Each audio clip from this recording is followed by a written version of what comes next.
अस्सलामुअलैकुम वरहमतुल्लाहि वबरकातुहू। बिस्मिल्लाहिर्रहमानिर्रहीम। मैं ऐसे वालिदैन की बेटी थी जिनकी शराफत की लोग मिसालें दिया करते थे।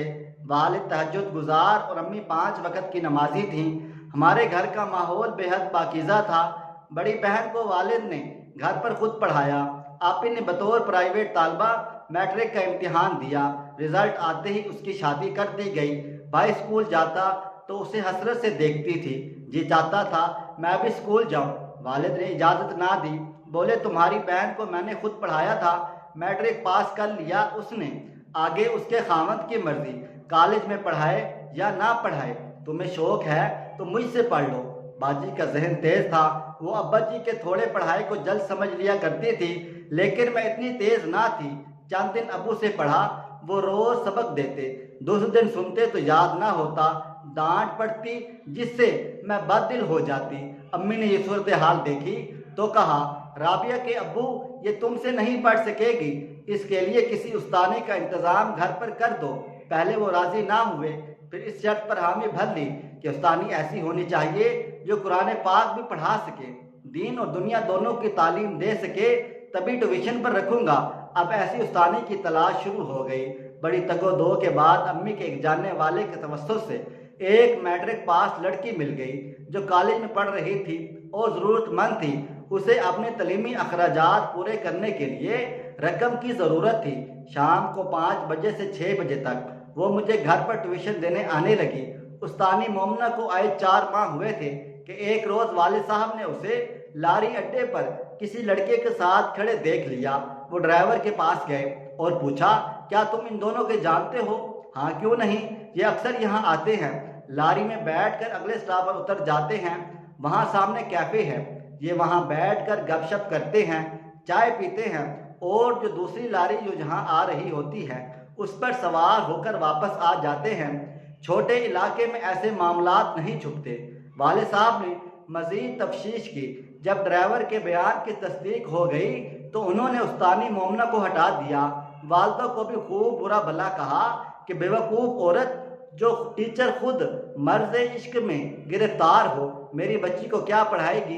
किसी रोज़ उसे भी इस मुज़ी मर्ज़ की लज्जत से आशना न कर दे। आइंदा इस लड़की ने हमारे घर में कदम भी रखा तो मुझसे बुरा कोई ना होगा। मेरी बदकिस्मती के मोमना का राज वालिद पर खुल गया और मुझ पर तालीम का दरवाज़ा बंद हो गया।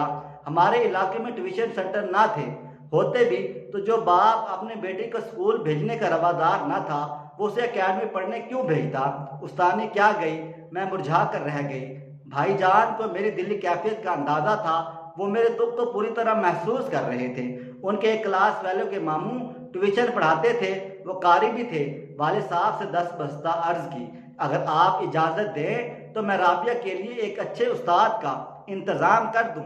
वो उम्र रसीदा हैं, मेरे दोस्त के मामू हैं, बहुत से घरों में जाकर ट्यूशन लड़कियों को पढ़ाते हैं। वालिद बोले, उस्तानी ने औरत होकर क्या गुल खिलाया है, अब मर्द उस्ताद की कसर बाकी रह गई है।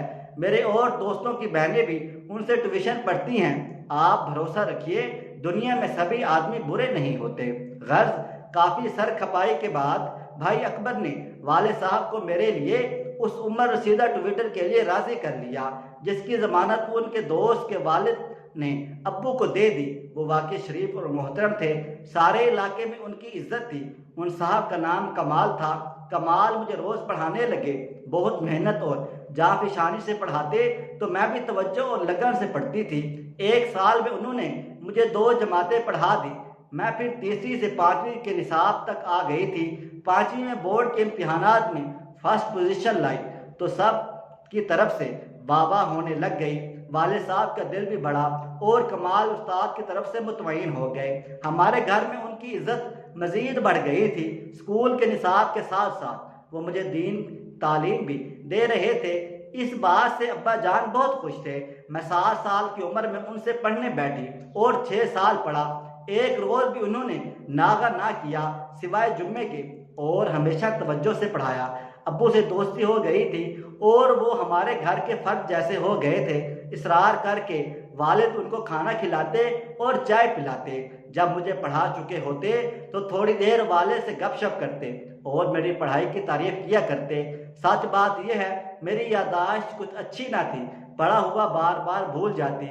ये उस्ताद साहब की हिम्मत थी जो पढ़ाई के लिए मेरा जहन बनाया और जहन के दरीचे खोल दिए। मैं रग़बत के साथ उनका पढ़ाया हुआ सबक याद करती। अब मैं काफ़ी बड़ी हो गई थी और बुर्का ओढ़ने लग गई थी, मगर उस्ताद साहब से मैंने पर्दा ना किया। अब मैं उनको उस्ताद साहब की बजाय चचा जान कहती थी। मेरे तमाम घर वालों को उन पर एतबार था। घर में ये किसी को ख्याल ना आया कि राबिया अब बड़ी हो गई है और उस्ताद साहब लाख अच्छे इंसान सही हैं तो ना महरम। पहले की तरह अब भी अकेले कमरे में उनके साथ पढ़ने बैठती थी और उस मामूल में कोई फ़र्क ना आया। वो जितनी देर चाहते मुझे पढ़ाते रहते। इस तन्हाई ने अपना काम कर दिखाया। उस्ताद साहब के दिल में मेरे लिए मोहब्बत पैदा हो गई और वो एक दिन मुझ पर अपनी मोहब्बत का इजहार कर बैठे थे। मुझे उनसे ऐसी उम्मीद ना थी। मैं उनकी ऐसी इज्जत करती थी जैसे लड़कियां अपने बुजुर्गों की करती हैं। भला मैं उनके बारे में ऐसे कैसे सोच सकती थी। उस्ताद साहब के इज़हार मोहब्बत से मेरा दिल उनसे बुरा हो गया। इरादा कर लिया अब इनसे पढ़ाई तर्क कर दूंगी। मैंने पढ़ने से इनकार कर दिया। घर वाले लानत मलामत करने लगे कि जब मंजिल करीब आ गई है, मैट्रिक की तैयारी करनी है, तो अब पढ़ने से जी चुरा रही हो। अब 1 साल बाकी रह गया है मैट्रिक तक पहुंचने में। उस्ताद साहब आते मैं इधर उधर हो जाती, उनके पास पढ़ने न जाती।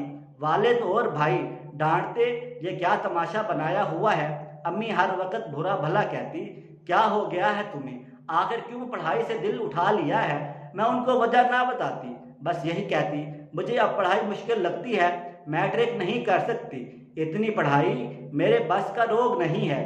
उस्ताद साहब भी परेशान थे। समझ गए कि उन्होंने इजहार मोहब्बत करके कितनी बड़ी गलती कर डाली थी। वो मुकर्रर वक्त पर आ जाते, देर तक बैठक में बैठे रहते और मैं जाने का नाम न लेती। जानते थे मुझे मैट्रिक करने और कॉलेज में दाखिले का कितना शौक था। उन्होंने अब्बा जान को भी इस अमर के लिए राजी कर लिया था। अगर राबिया ने मैट्रिक अच्छे नंबरों से पास कर लिया तो उसे कॉलेज में दाखिला दिलवाएगा। ऐसी होनहार बच्ची पर इल्म के दरवाजे बंद करना जुल्म होगा।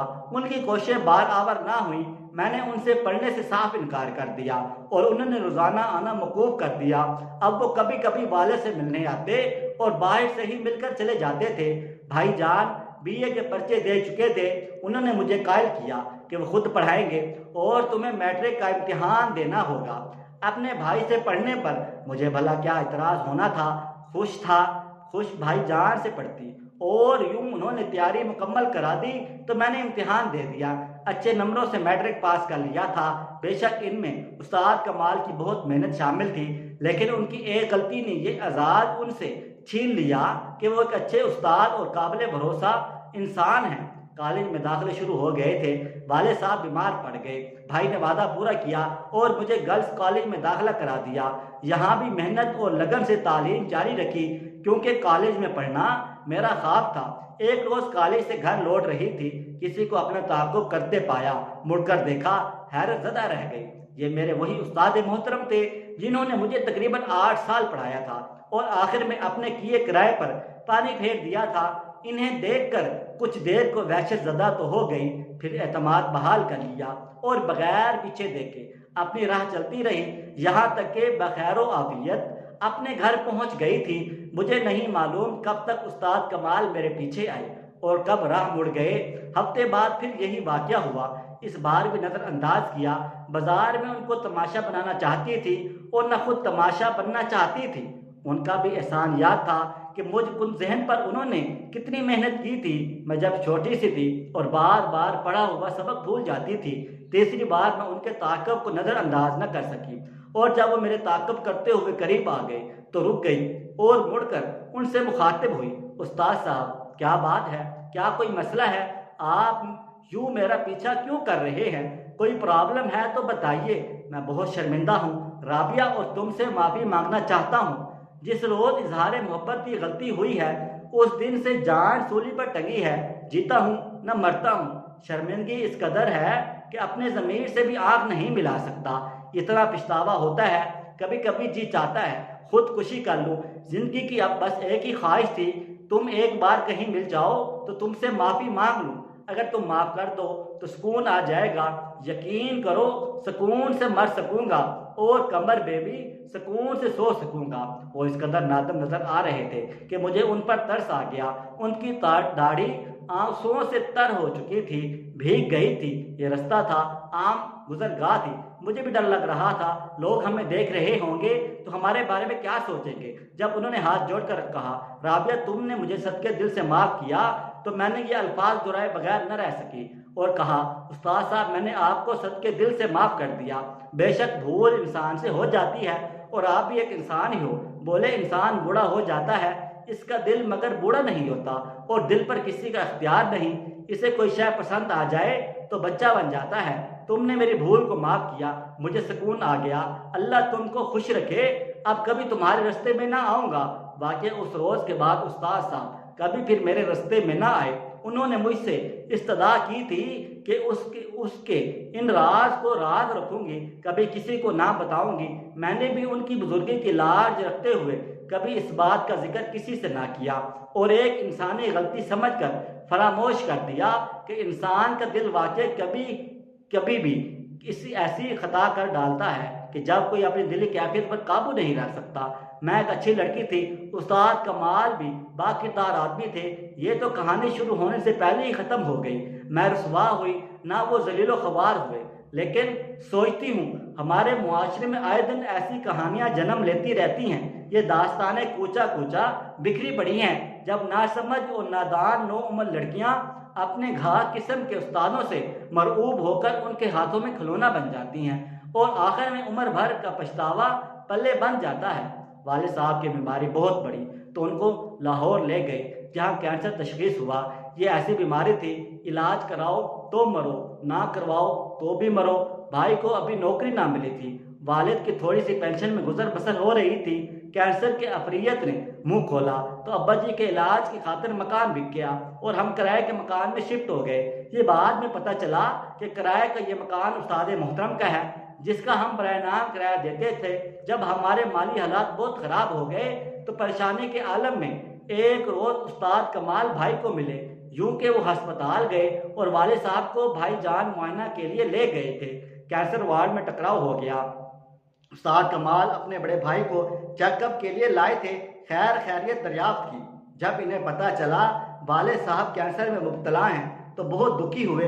अब रोज़ घर आने लगे, वालिद की जिम्मेदारी के बहाने इलाज के लिए रकम और दवाएं लाकर देते। डॉक्टरों ने अब्बा जी का ऑपरेशन बता दिया, खर्चा बहुत ज़्यादा था। उस्ताद साहब ने हिम्मत बढ़ाई और इनको ऑपरेशन के लिए आमादा कर दिया। दौरान ऑपरेशन दिन रात साथ रहे और तमाम खर्चा उन्होंने उठाया था। ये उनका ऐसा एहसान था जिसको हम लोग कभी नहीं भुला सकते थे। वालिद साहब की ज़िंदगी ने वफा न की। वो कुछ अरसे बाद खालिक हकीकी से जा मिले थे, लेकिन उस्ताद कमाल ने उनसे वफा की। मेरे भाई को अपने असर और रसूख से मुलाजमत दिलवा दी, मेरे तालीम का खर्चा उठाया और दुख सुख में काम आते रहे। यहाँ तक कि मेरी शादी का वक़्त आया तो उन्होंने काफ़ी रकम कर्ज हसना के तौर पर वालदों को दी, जो बाद में माफ़ कर दी। उनकी अनायत से आज मैं अपने घर में खुश हूँ और आबाद हूँ। भाई बख्शर रोज़गार है, अम्मी उनको हर वक्त दुआएं देती है। अगर वो मदद ना करते तो हमारा आज क्या बनता। आज मैं सोचती हूँ इंसान भी अजब फितरत लेकर पैदा होते हैं। एक वो है जो मोहब्बत के दावेदार होते हैं मगर मोहब्बत को आड़ बनाकर दूसरों को शिकार करते हैं, उनकी इज्जत को खाक में मिलाकर ख़ानदानों को तबाह कर देते हैं। और एक वो जो वाकई मोहब्बत करते हैं, फिर सदके दिल से बगैर किसी तमे और लालच के इस जज्बे को दिल में छुपा कर रखते हैं। उम्र भर इस फूल को मुरझाने नहीं देते, उनकी महक से अपनी रूह और दूसरों की ज़िंदगियों को मुअत्तर रखते हैं। ऐसे ही लोगों के दम कदम से इस दुनिया में बहार है। नाजरीन, ऐसे उस्ताद के बारे में आप क्या कहेंगे, कमेंट्स बॉक्स में ज़रूर लिखिएगा। दोस्तों, वीडियो पसंद आई है तो इस वीडियो को लाइक करें। अगर आपने अभी तक मेरा चैनल सब्सक्राइब नहीं किया हुआ तो अभी सब्सक्राइब कर लें, साथ में बेल आइकन को भी ज़रूर प्रेस कर लीजिएगा ताकि नई अपलोड होने वाली हमारी वीडियोस का नोटिफिकेशन आपको बर वक्त मिलता रहे। मुझे अगली वीडियो तक इजाज़त दें। अल्लाह हाफिज़।